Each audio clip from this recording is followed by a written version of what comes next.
What's going on, Sports Wars? This is Ryan with the RK Outpost and GeeksGamers.com, and incredibly disturbing details are starting to come out about the Henry Ruggs III crash. What exactly happened, how much he was drinking, how fast he was going, and what's going to happen from here. And, I covered this story when it happened. I wanted to do it yesterday. I'm obviously traveling right now, so that prohibited me a little bit, but I want to give you guys more details on what we know so far. Henry Ruggs III drove 156 miles per hour seconds before the fatal car crash.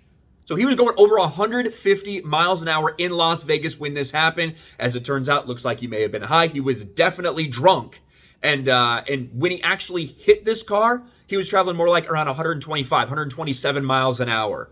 It's incredible that he lived, to be honest with you, and he's going to have to live with this the rest of his life. The Las Vegas Raiders basically immediately released him as soon as these details come out. What is his future in the NFL, if any? That's yet to be determined, but let's go through some of these details. Henry Ruggs III drove 156 miles an hour seconds before the fatal car crash. Former Vegas wide receiver Henry Ruggs III was driving 156 miles an hour with a blood alcohol content twice the legal limit before his car slammed into the rear of a vehicle that burned, killing a 23-year-old woman, according to prosecutors. That is tragic.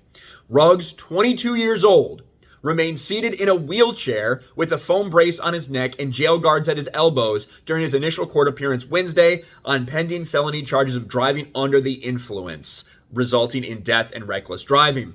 Las Vegas Justice of Peace, so the judge, said he was troubled by his initial review because he'd never heard of a crash involving someone going that fast. He got a $150,000 bail, which is quite a lot less than what was requested. They wanted about $1 million. That didn't happen.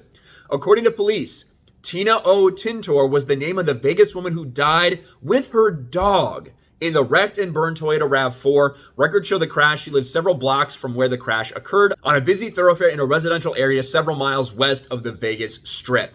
Bauman told the judge the airbag computer record showed the Corvette decelerated from 156 to 127 miles per hour before it slammed in the Toyota at 340, rupturing the fuel tank and igniting a fireball. The Raiders did release Ruggs late Tuesday, just hours after the crash, and shortly after he was released from the hospital and booked into a Vegas jail.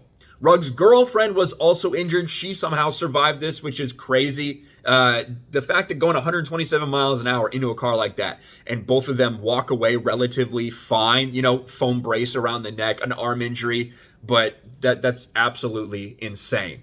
In addition, the district attorney said he might file a weapons charge because he had a gun while under the influence of alcohol. A loaded gun was in the car at the time of his crash. No idea whether he had it legally or not. Sounds like he probably was a legal firearm, but that's just guessing because they haven't charged him with possession of a firearm illegally. They're just talking about doing it because he was drunk at the time.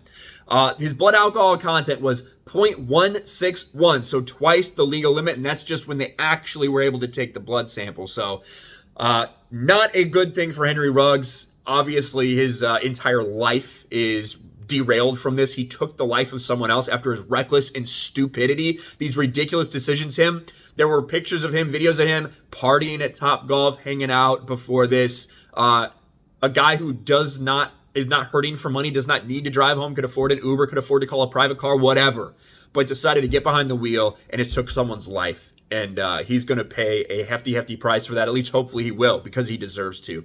Let me know what you think about all this in the comments below. Smash a like button, subscribe to the channel, ring the bell for notifications, share this video out there, and I'll talk to you later.